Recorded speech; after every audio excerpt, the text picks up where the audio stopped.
혼란하고 어려운 시대일수록 지혜가 필요합니다. 지혜는 행복을 만들고 평화를 만들고 그리고 문제를 해결하는 열쇠와 같습니다. 예수님도 제자들에게 세상으로 보낼 때 뱀같이 지혜롭고 비둘기같이 순결하라고 했습니다. 야고보 1장 5절에도 너희 중에 지혜가 부족하거든 모든 사람에게 후히 주시고 꾸짖지 아니하시는 하나님께 구하라 그리하면 주시리라고 했습니다. 유대인들이 가장 좋아하는 것이 바로 지혜라고 합니다. 그래서 그 지혜서가 바로 탈무드입니다. 탈무드는 유대 민족의 5,000년의 역사를 집대성한 지혜서입니다. 유대인들은 늘 이런 지혜를 하나님께 구하고 사모합니다. 세계 인구의 0.2%밖에 안 되지만 이 유대인들은 노벨상의 30%를 이들이 차지합니다. 항상 하나님께 지혜를 구하는 민족, 이게 히브리 민족이에요. 여러분 잘 아는 이런 내용이 하나 있습니다. 한 번 유대인들이 독일의 핍박을 받고 있을 때 일이었습니다. 유대인들에게 증명서를 심하게 요구를 합니다. 그런데 증명서를 가진 유대인과 갖고 있지 않는 이 유대인이 함께 길을 걸어가다가 비밀 경찰에 불신 검문을 받게 되었습니다. 이때에 증명서를 가진 유대인이 그저 골목길로 막 뛰기 시작하는 거예요. 경찰이 생각할 때 저 사람은 증명서가 없어서 도망을 간다 생각을 하고 그 사람을 급히 막 뒤쫓아가서 잡아가지고 증명서를 요구했습니다. 주머니에서 증명서를 꺼내 보여주는 겁니다. 그러는 동안에 증명서가 없던 다른 동료가 피할 수가 있었습니다. 증명서가 있는 사람이 오히려 달아남으로 동료와 자기 모두가 살아났어요. 이것이 바로 유대인의 지혜입니다. 여러분, 지금 우리는 이 지혜가 필요한 시대에 살고 있습니다. 정체성이 너무 혼란합니다. 미래를 예측하기가 불분명한 시대입니다. 짝퉁과 명품이 구별이 힘들고 오히려 짝퉁이 더 정교하다고 합니다. 사기꾼이 더 신사적이고 인격적으로 행사를 합니다. 그래서 그 사람을 믿었다가 사기를 당합니다. 사람은 믿어도 안 되고 안 믿어도 안 됩니다. 가치관이 혼란한 시대에 살고 있습니다. 아이러니한 것은 자신이 빗나간 부모일수록 자식들에게 더 도덕적으로 엄격하다고 합니다. 무서운 독사의 알이 그토록 아름답습니다. 그 아름다운 장미꽃 속에 무서운 가시가 들어있습니다. 달콤한 것 속에는 독이 여러분 들어있지만 쓴 것에는 절대 독이 없답니다. 화려한 포장지를 뜯어보면 내용이 별로 없어요. 한때 사형수가 변화됐다, 조폭이 새 사람이 되었다고 간증 집회가 많이 생겼어요. 그런데 얼마 있다 보니까 이들이 다시 교도소에가 수감돼 있다는 거예요. 이게 변화인지 변질인지 간증인지 자랑인지 헷갈리는 때가 너무 많습니다. 같은 돌이라도 이게 디딤돌인지 거친 돌인지 구분이 안 갑니다. 여러분, 똥걸레를 가지고 마룻바닥을 닦으면 깨끗하게 되겠습니까? 깨끗한 게 아니라 온 집안에 똥냄새만 온통 퍼지는 거예요. 우리가 혼돈된 가치관, 혼돈된 정체성이 흔들리고 있는 이런 시대라는 거예요. 오늘 이런 시대에 가장 필요한 것이 무엇일까? 바로 지혜라고 했습니다. 그래서 잠언 3장 15절에도 지혜는 진주보다 귀하니 내가 사모하는 모든 것으로 이에 비교할 수가 없도다 라고 하는 말씀이 있어요. 이토록 지혜가 굉장히 귀하다는 말씀입니다. 저는 하루를 시작할 때 제일 먼저 눈을 뜨면 하나님 감사합니다, 간밤도 지켜주소서. 그리고 나서는 하나님 저에게 오늘 하루의 시간에 지혜를 주세요라는 지혜를 구하는 기도를 드립니다. 미지의 하루를 시작하면서 누구를 만날지 어떤 환경에 내가 처한다 할지라도 하나님의 지혜가 필요한 거예요. 남을 속이는 것도 잘못이지만 지혜가 부족해서 다른 사람에게 속는 것도 잘못인 거예요. 우리가 지혜를 분별력 또는 통찰력이라고 말합니다.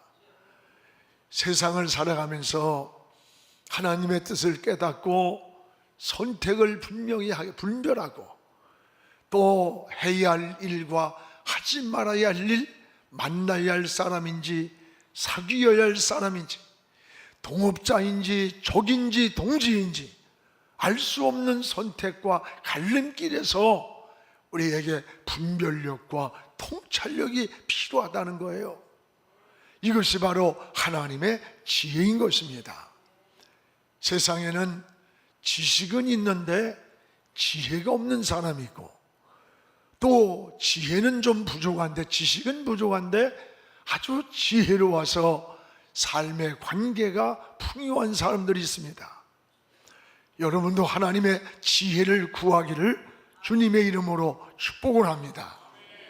공부하는 학생도 지혜가 필요하고 가정주부도 사업을 하는 데에도 정치를 하는 데에도 지혜가 필요하고 하나님의 일을 하는 데도 반드시 지혜가 필요한 거예요.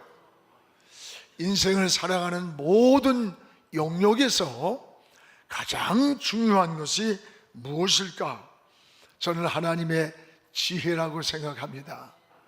오늘 솔로몬을 사람들이 부러워하는 것도 그의 속에 있는 지혜 때문입니다.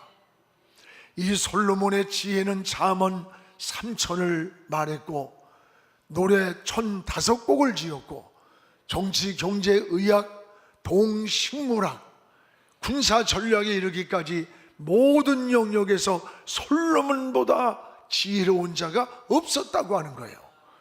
그래서 그 당대에 가장 부강한 나라를 이뤘고 최고의 부귀 영화를 누린 왕이 누구냐? 솔로몬이에요. 무엇을 통해서? 지혜를 통해서. 오늘 여러분도 이 세상 혼돈된 세대, 분별하기 어려운 시대를 살아가면서 무엇보다도 하나님께 지혜를 구하시기를 주님의 이름으로 축복을 합니다. 오늘 말씀은 솔로몬이 하나님의 지혜로 백성들의 문제를 해결해 주는 그러한 사건입니다. 무엇보다 백성들의 문제를 안고 왔을 때 그 문제를 하나님의 지혜로 해결하는 거예요. 백성의 문제를 해결하는 이 솔로몬의 재판 사건이 오늘 말씀입니다. 오늘 24절과 25절을 우리 같이 한번 읽어보겠습니다. 또 이르되 칼을 내게로 가져오라. 칼을 왕 앞에 가져온지라. 왕이 이르되 산 아이를 둘로 나누어 반은 이 여자에게 주고 저 여자에게 반은 주리라. 이 내용이 어느 날 두 여인이 아이를 데리고 산 아이, 죽은 아이 두 아이인데 서로 사나이가 자기 아이라고 싸우는 겁니다. 이 재판을 해결하지 못하고 왕 앞에까지 놓이게 되었습니다. 요즘 같으면 DNA 검사하면 뭐 끝나겠지만 그 당시는 그런 게 어디 있겠어요. 솔로몬은 하나님께 지혜를 구했습니다. 그리고 큰 칼을 신하에게 가져오게 한 후 싸우지 마라. 내가 이 산 아이를 반으로 쪼개가지고 똑같이 나누어 주겠다고 했습니다. 이때의 가짜 어미는 왕이여 공정한 재판을 하나이다. 이 사나이를 쪼개서 내 아이도 되지 않게 하고 저 여자의 아이도 되지 않게 하소서, 죽여서. 그러나 진짜 어미는 통곡을 하고 울면서 왕이여 이 아이는 내 아이입니다. 그러나 이 아이를 죽이지 마소서. 저 어미의 품에 줘서라도 이 생명을 살려달라고 애원을 하는 거예요. 누가 진짜 엄마겠어요? 여기에 바로 솔로몬의 지혜가 있었습니다. 물건은 쪼개서 나누어 줄 수가 있지만 생명을 어떻게 쪼개겠어요? 이게 지혜입니다. 그래서 산 아이의 엄마에게 이 아이를 찾아준 거예요. 이것을 백성들이 보니까 상상 못할 솔로몬의 지혜가 그 속에 있는데 이건 우연이 아니라 하나님이 주셨다는 걸 알았어요. 그래서 백성들이 지혜를 보고 솔로몬을 두려워했다고 했습니다. 솔로몬은 지혜로 나라를 다스렸습니다. 그리고 역사의 부귀영화를 가장 많이 누린 왕이 바로 솔로몬 왕이라는 것을 알 수가 있습니다. 여러분, 오늘날과 같이 혼돈된 이런 시대, 분별하기 어려운 이러한 시대에 더욱 필요한 게 뭘까? 저에게도 여러분에게도 하나님의 지혜라는 것을 깨닫기를 바랍니다. 그래서 우리가 하나님께 지혜를 구하기를 축복합니다. 지혜는 문제를 해결하는 그런 열쇠와도 같습니다. 요한복음 8장에 보면 예수님도 지혜로 문제를 해결하시는 말씀이 나옵니다. 가늠하다가 현장에서 잡힌 여자를 예수님 앞에 데리고 왔습니다. 그리고 예수님을 시험하는 사건입니다. 목적은 가늠한 여인의 문제가 아니에요. 예수님의 약점을 잡아서 시험에 빠뜨리려고 하는 그런 야망이에요. 잘못된 생각이죠. 이 여자를 돌로 치리까 놓아주리까? 만약에 놓아주라고 하면 주님이 율법에 걸려서 잡히게 됩니다. 돌로 죽이라고 하면 지금까지 주님이 전했던 그 사랑과 용서가 헛된 진리가 되고 거짓이 되는 거예요. 진태양난에 빠졌어요. 이때 요한복음 8장 7절에 예수님은 아무 말씀도 하지 아니하시고 너희 중에 죄 없는 자가 먼저 이 여자에게 돌을 던져라, 글을 썼어요. 이 글을 보던 사람들이 요한복음 8장 9절에 보면 양심의 가책을 느껴 어른으로 시작해서 젊은이까지 다 떠나갔더라 그랬어요. 이 여인에게 누가 의롭다고 자신이 먼저 돌을 던질 수 있겠어요? 주님은 이들의 삐뚤어진 마음, 잘못된 마음을 이미 아셨고 양심의 소리를 듣게 해줬던 겁니다. 이것이 수많은 군중을 한순간에 쫓아버린 예수님의 지혜였다는 거예요. 그리고 다 떠나간 후에 여인아, 너에게 돌을 던진 자가 있냐? 없습니다. 나도 너를 정죄하지 않는다. 다시는 반복된 죄를 짓지 말라고 하면서 자유함을 줘서 보냅니다. 사랑하는 여러분, 이런 지혜가 필요한 시대예요. 여러분 사랑하는 가정에서도 마찬가지예요. 사업을 하는 데에도, 사회생활 하는 데도, 정치하는 데에도 다 이런 지혜가 있어야 돼요. 여러분도 이런 하나님의 지혜를 구하시기를 축복합니다. 또 하나는 무엇보다도 솔로몬의 이 지혜를 보고 백성들이 어떻게 반응을 하느냐, 이 솔로몬의 지혜를 알았어요.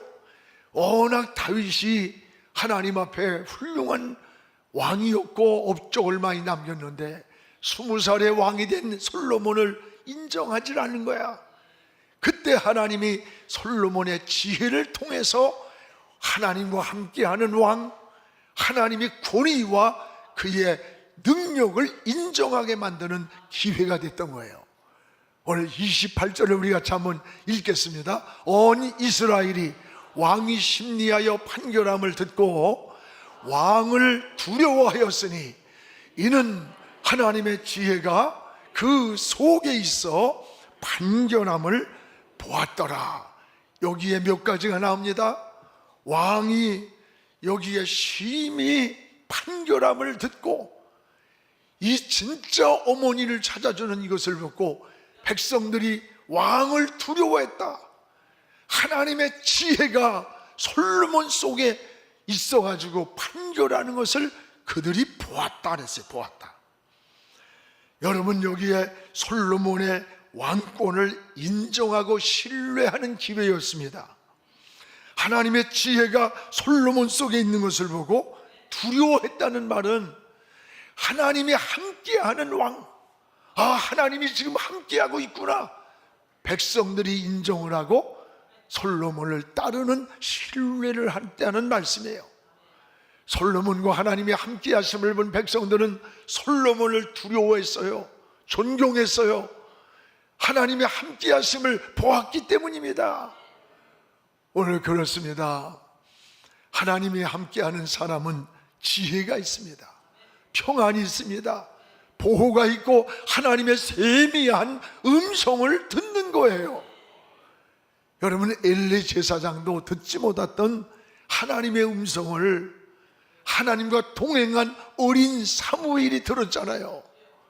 백성들이 솔로몬의 지혜를 보고 솔로몬의 권위를 왕으로 인정을 하고 신뢰하는 그런 은혜를 누리는 겁니다. 영적 지도자의 권위는 자신이 억지로 만드는 것이 아니에요. 억지로 만드는 것은 독재가 되고 권력이나 지위를 남용하게 되는 거예요. 지금 우리 사회는 백성들이 믿고 신뢰하며 따르고 싶은 그런 지도자의 모습이 보이질 않아요. 나라가 온통 갈등, 불신, 편가르기, 거짓 천국이 되어버렸어요. 여러분, 보수와 리더는 다른 겁니다. 명령과 억압과 위협으로 백성을 통제하는 게 아니에요. 여러분, 진정한 리더십은 섬김이 있고 비전을 제시하고 백성을 위로하고 희망을 주는 리더의 통합적 리더십을 보여줘야 되는 거예요. 특히 영적 지도자는 오늘 솔로몬과 같아야 돼. 솔로몬처럼 하나님이 함께하는 사람이야. 하나님이 함께하심이 보여야 되는 거예요. 솔로몬 속에 있는 지혜로운 백성들을 보세요. 그 지혜를 본 백성들이 하나님이 함께하는 왕임을 보고 신뢰하는 겁니다. 두려워하는 겁니다. 그를 따라가는 거예요. 이것이 진정한 영적 리더의 리더십이라는 거예요. 오늘 여러분, 가정에서도 마찬가지예요. 우리 아버지가 기도하면 하나님이 들으신다. 우리 어머니의 기도는 반드시 응답을 한다.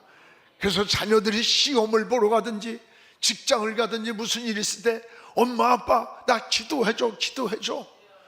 그것은 영적 권위를 믿기 때문에 그래요. 기도하면 듣는다는 확신이 있기 때문에 그런 거예요. 오늘 가정에서 여러분, 부모는 제사장입니다. 제사장이 백성들을 축복하듯이 여러분의 자녀들을 축복해 줄 하나님의 특권을 준 제사장이에요. 오늘 여러분에게 영적 권위가 있어야 돼.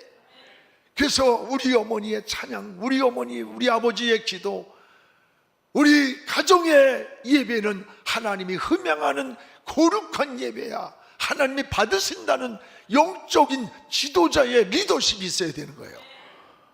오늘 우리의 신앙을 다시 한번 돌아볼 수 있기를 바랍니다. 솔로몬의 지혜를 본 백성들이 솔로몬의 권위를 신뢰하고 따랐고, 솔로몬 시대의 나라는 이스라엘 역사상 전무후무한 부귀영화를 누렸던 겁니다. 여러분, 그 시대 지도자를 잘 만난 축복이라는 것을 알 수가 있습니다.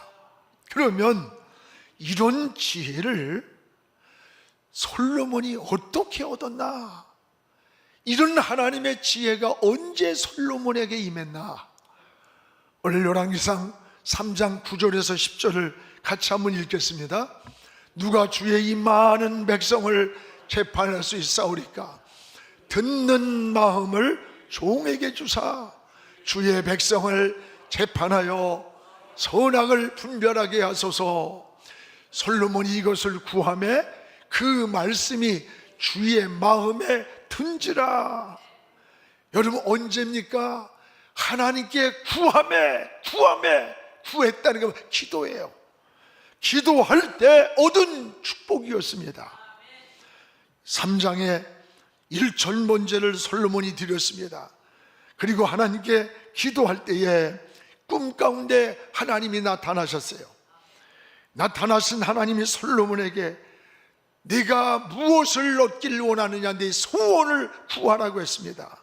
그때에 9절에 솔로몬은 부영광을, 원수 갚는 걸 갚아달라고 기도하지 않았어요. 하나님, 저에게 하나님을 듣는 마음을 종에게 주사 주의 백성을 재판하여 선악을 잘 분별해서 억울한 자가 없게 왕으로서의 사명을 감당케 해달라. 듣는 마음을 달라. 듣는 마음. 저는 이 말씀이 굉장히 은혜가 돼요. 하나님이 하시는 듣는 마음, 하나님의 음성을 듣는 마음, 하나님의 뜻을 깨닫는 마음을 달라고 기도했던 거예요. 이것이 여러분 경총입니다. 이것이 바로 하나님의 지혜였습니다. 오늘 우리가 하나님 앞에 그냥 무엇을 달라고 이러는 것만 기도가 아니에요. 오늘 여러분, 때로는 깊은 묵상을 하면서 하나님의 세미한 음성을, 하나님의 세미한 뜻을 듣는 마음을 구해야 돼요. 여러분, 가정에서도 마찬가지예요. 부부간에서 서로 듣는 마음이 필요해. 상대방의 마음을 들어주는 경청이 필요한 거야. 이 사회도 마찬가지예요. 들어줘야 돼. 들어줘야. 이 듣는 마음. 하나님 앞에도 여러분이 무엇을 그저 무조건 고백만 하는 게 아니에요. 하나님에게 듣는 마음을, 묻고 듣는 마음을 기도해야 돼요. 여러분도 하나님이 들려주시는 세미한 음성을 듣는 그런 마음을 달라고 기도하시기를 축복합니다. 사랑하는 여러분, 어렵고 혼란하고 분별하고 힘든 시대일수록 우리에게 가장 오늘 필요한 게 뭡니까? 돈도 필요하고 권력도 재산도 다 필요해. 그러나 더 본질적인 것은 하나님의 지혜라는 것을 기억하시기 바랍니다. 우리 힘만 가지고는 안 돼요. 하나님의 지혜가 필요해요. 하나님께 지혜를 구하시기 바랍니다. 에베소 1장 17절에 보면 기도할 때 사도 바울은 지혜의 영을, 하나님의 지혜의 영과 계시의 영을 나에게 주었다는 거예요. 그렇습니다. 여러분이 무슨 일을 결정하기 전에 솔로몬처럼 하나님의 세미한 음성을 듣는 마음을 구하시기 바랍니다. 그래서 이것이 지혜라는 거예요. 여러분 앞에 어떤 인생에 비바람이 몰아치고 장애물이 나타나고 어떤 문제가 가로막을지라도 하나님이 주시는 이 지혜로 그 문제를 해결하고 그 장애물을 뚫고 나가는 이런 믿음의 사람이 바로 여러분이 되기를 주의 이름으로 축복합니다. 기도하겠습니다. 거룩하신 우리 아버지 하나님, 고맙습니다. 오늘도 솔로몬의 지혜를 저희들도 구합니다. 하나님, 지혜는 분별력이라고 했고 통찰력이라고 했습니다. 혼돈된 시대입니다. 가치관이 흔들리고 정체성이 혼란한 이 시대에 우리가 분별 없이 살 때가 많고 방향을 잃을 때도 많습니다. 하나님 오늘도 한올음을 넣으시고 위로부터 주의 음성을 들을 수 있는 듣는 마음을 열어주셔서 하나님의 뜻을 분별하게 하시고 하나님이 원하는 마음을 깨닫게 하시고 하나님이 원하는 길을 걸어갈 수 있는 하늘의 지혜의 영을 저희들에게 부어주셔서 세상의 승리자 되게 하시고 삶에서 하나님의 나라와 영광을 위해 달려가는데 넘어지거나 쓰러지거나 힘들어 지치거나 실패자 되지 않게 주여 저들을 붙잡아 주시옵소서. 저희들에게도 솔로몬에게 주었던 하늘의 지혜를 주셔서 이 세상의 승리로운 삶으로 하나님의 영광을 향해 달려가게 하여 주시옵소서. 예수님 이름으로 기도하옵나이다. 아멘.